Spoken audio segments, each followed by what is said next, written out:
বর্তমান নিয়ম অনুযায়ী টাই ব্রেকারের আগে দুটি আলাদা টস হয়। প্রথম টসে ঠিক হয় কোন দল আগে শট নেবে, আর দ্বিতীয় টসে নির্ধারিত হয় কোন গোলপোস্টে টাই ব্রেকার হবে। অর্থাৎ একটি দল চাইলে দুই সুবিধাই পেয়ে যেতে পারে বা দুটি হারাতে পারে। তবে এই ব্যবস্থাতেই সমস্যা দেখছে ফিফা, কারণ অনেক সময় একটি দল দুই টসেই হারলে তারা আগে শট নেওয়ার সুযোগও পায় না, আবার নিজেদের সমর্থকদের সামনে টাইব্রেকার খেলার সুবিধাও হারায়। এমন পরিস্থিতি প্রতিযোগিতাকে কিছুটা অসম করে তুলতে পারে বলে মনে করা হচ্ছে। বিশ্বকাপের নকআউট পর্ব শুরুর আগেই এই নিয়ম পরিবর্তনের চিন্তা করেছে ফিফা।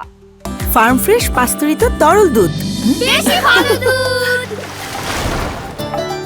নতুন প্রস্তাব এসেছে, দুটি টস বাদ দিয়ে একটি টস রাখা হবে। টসে জেতা দল তখন দুইটি সুবিধার মধ্যে যে কোনো একটি বেছে নিতে পারবে। হয় তারা আগে শট নেওয়ার সুবিধা নেবে, অথবা নিজেদের সমর্থকদের সামনে টাই ব্রেকার খেলবে, আর বাকি সুবিধাটি পাবে প্রতিপক্ষ দল।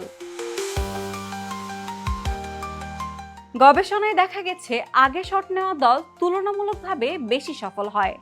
আবার হোম সাপোর্ট বা সমর্থকদের উপস্থিতিও মানসিকভাবে খেলোয়াড়দের বাড়তি শক্তি দেয়। সব মিলিয়ে টাইব্রেকারকে আরও ভারসাম্যপূর্ণ ও ন্যায্য করার লক্ষ্যেই এই পরিবর্তন আনতে চাইছে ফিফা। আগামী কয়েকদিনের মধ্যে এ বিষয়ে চূড়ান্ত সিদ্ধান্ত আসতে পারে।